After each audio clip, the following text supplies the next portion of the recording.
Sanyam aloha. So I'm wishing you all the best in this moment. So this video is going to be a bit more mystical than my other videos because we're fast approaching Halloween. So it's very fitting. And today is October 28th and the sun is in the 28th gate hexagram.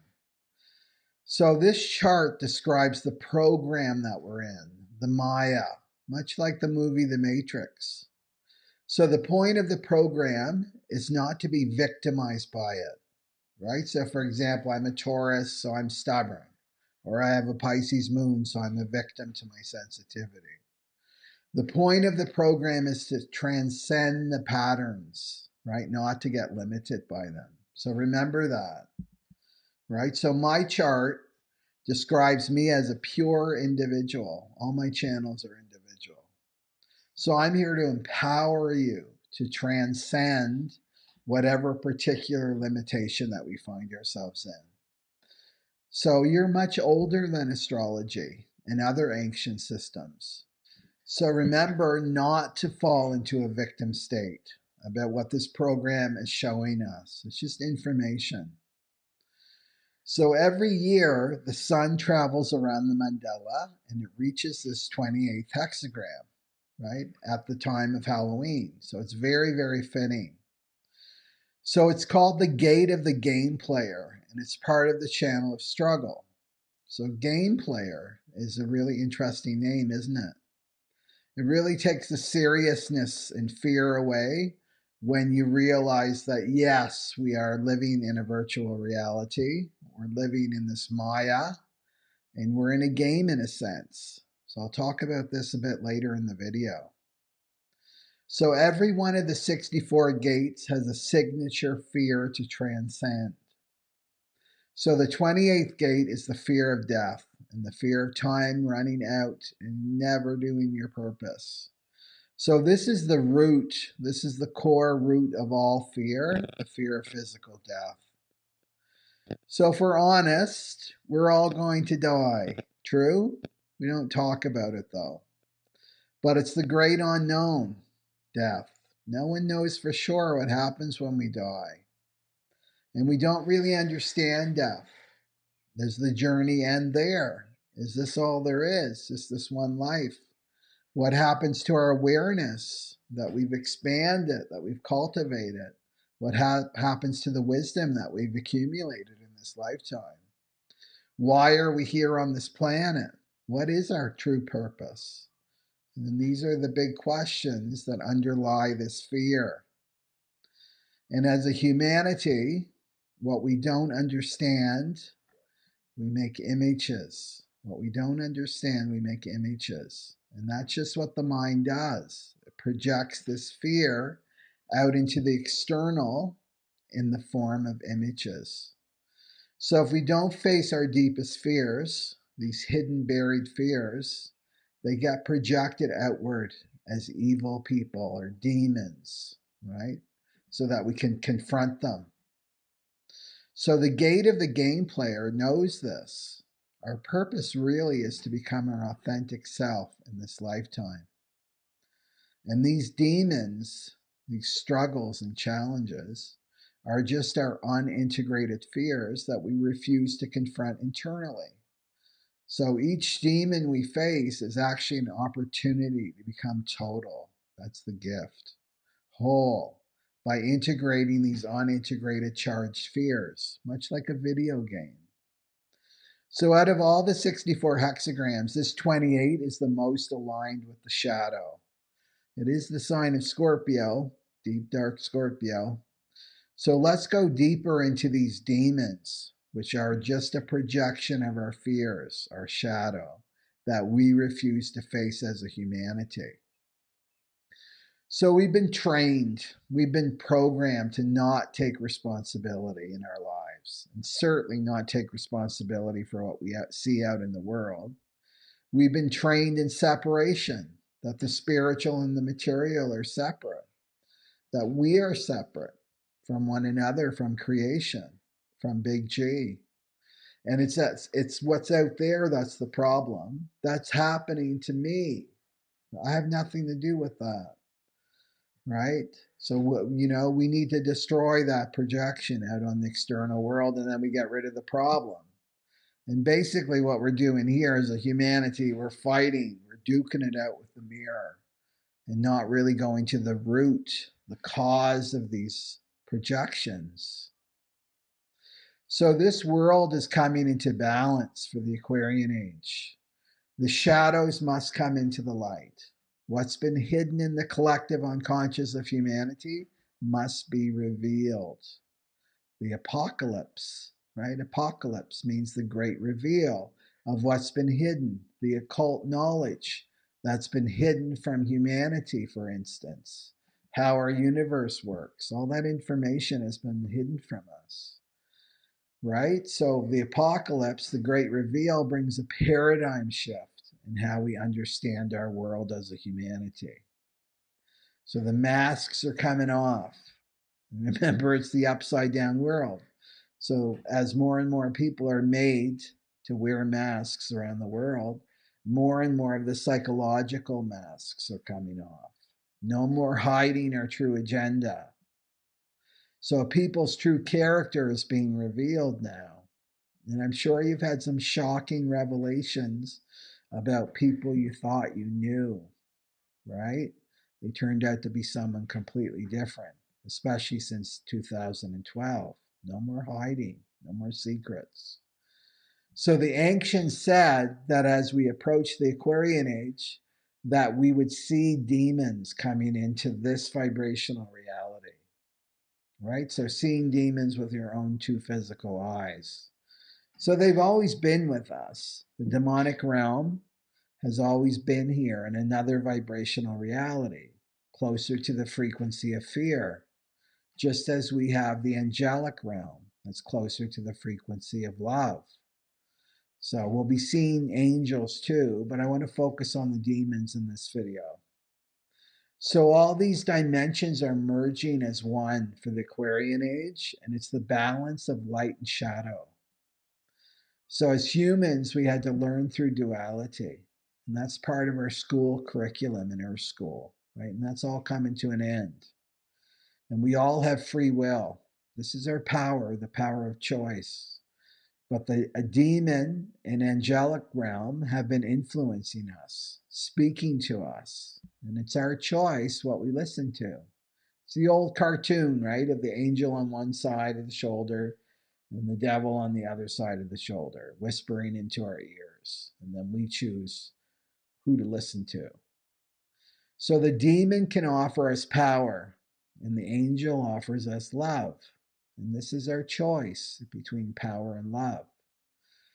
So I made this observation a while back as a teacher. I noticed that there were two types of students that came to me. There was one seeking power, meaning they were fascinated with the divine gifts, fascinated with being able to control people, accumulating material things through spiritual knowledge, right? And then the other type of student was seeking love. They wanted to heal their relationships. They wanted to love themselves. They wanted to feel at home in the world. They wanted to end their emotional suffering. They wanted to open their hearts more, right? So these are the two paths of power and love. So the demon can come to you through dreams, through meditation, through astral travel. It can come through, you're driving in your car, something where your first attention is being taken care of. So you're open to other influences. And they can appear angelic. They can actually look angelic too, if you can see with your third eye. They can actually be very helpful, right? They can start your car when it won't start. They can make something magical happen in the material world that you need. And tricking you. What they're doing is they're tricking you into depending on them for solutions more and more. And when you don't listen to their guidance, right, it can create something negative in your manifested world. And it's all about getting you back in line, right? So in exchange, it will siphon your energy And that's the ego hit, right? I got power. I create my own reality. And what the demon is doing here by giving you power is leading you away from big G, right? It's trickery and manipulation, right? Halloween, trick or treat. So right now we're walking a very narrow path, right? It's a completely different time now. Events are happening more and more quickly. Evolution is speeding up. And this time calls for spiritual vigilance, right? The totality of the self, big S self. This is the gift of the 28th gate. So it requires struggle on our part because it comes from the channel of struggle, right? The 28 and the 38. And struggle makes us stronger. It fortifies us in our eternal self.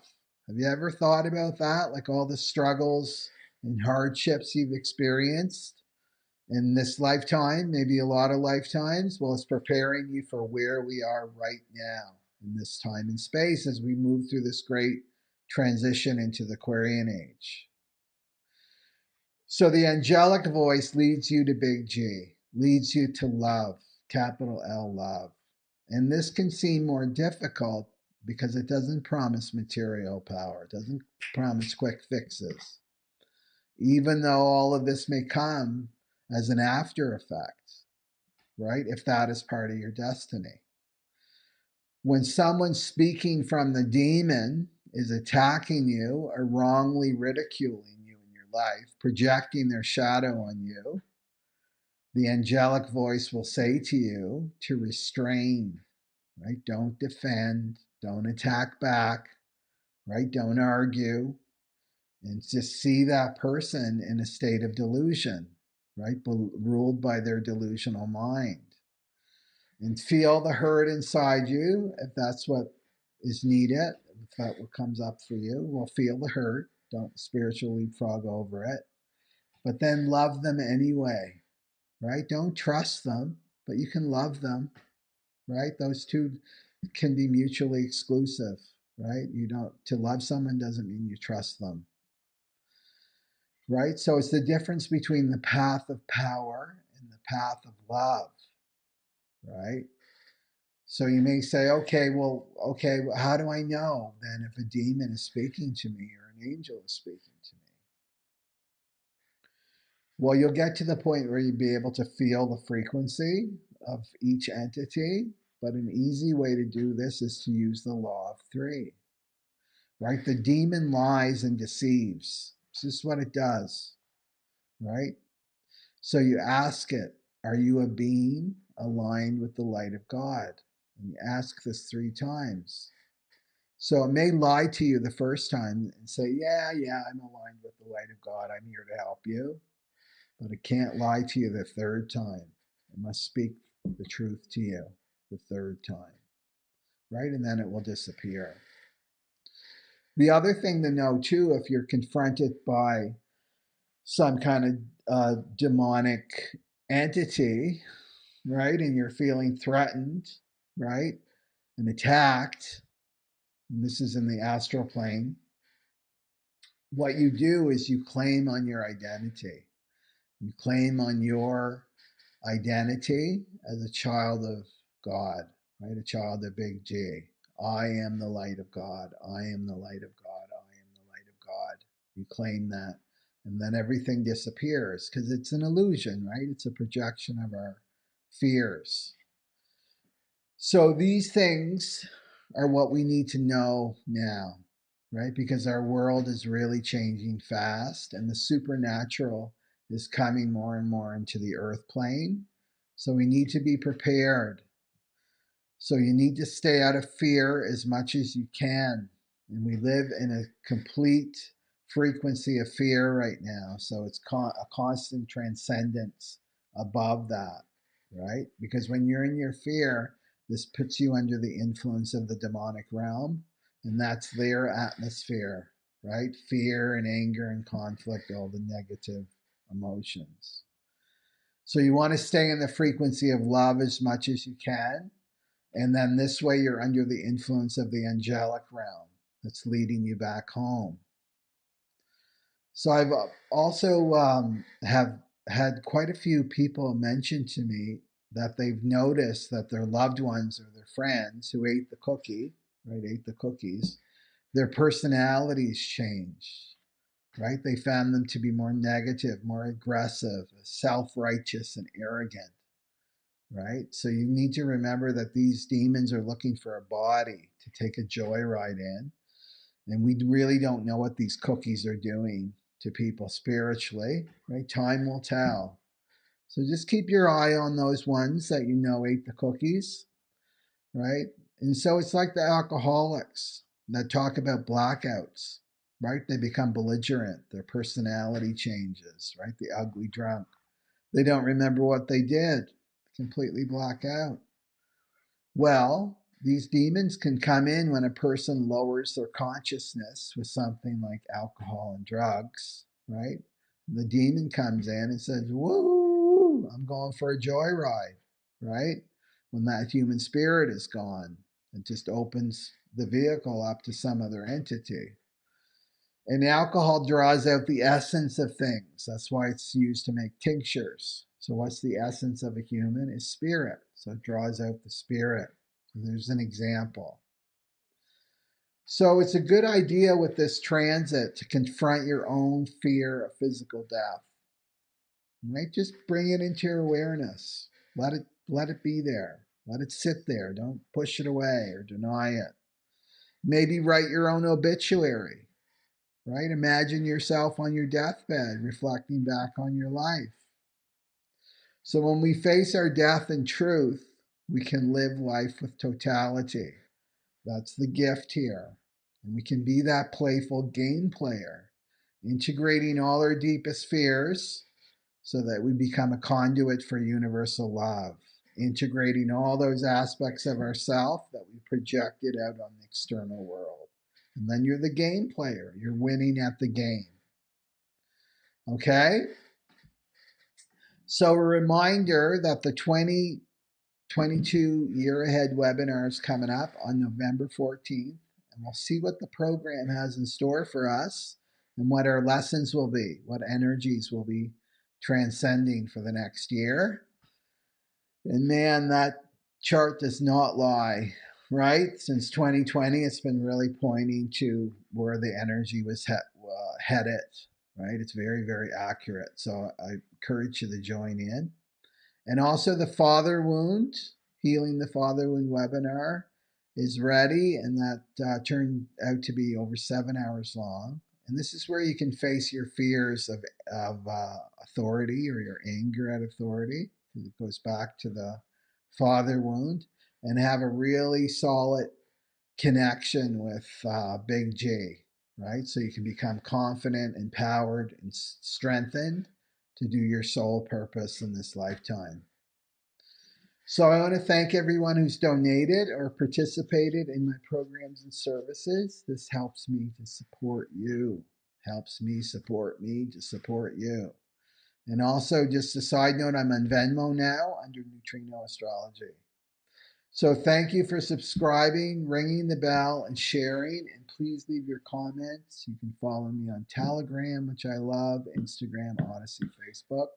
Better yet, sign up for my free newsletter so that we stay connected in case these platforms go down. And you can find all that information at the top of the information box.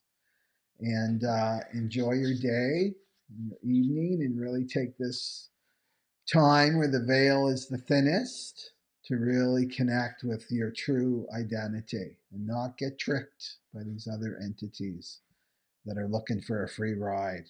Okay? So I'll see you next video. Satnam Aloha.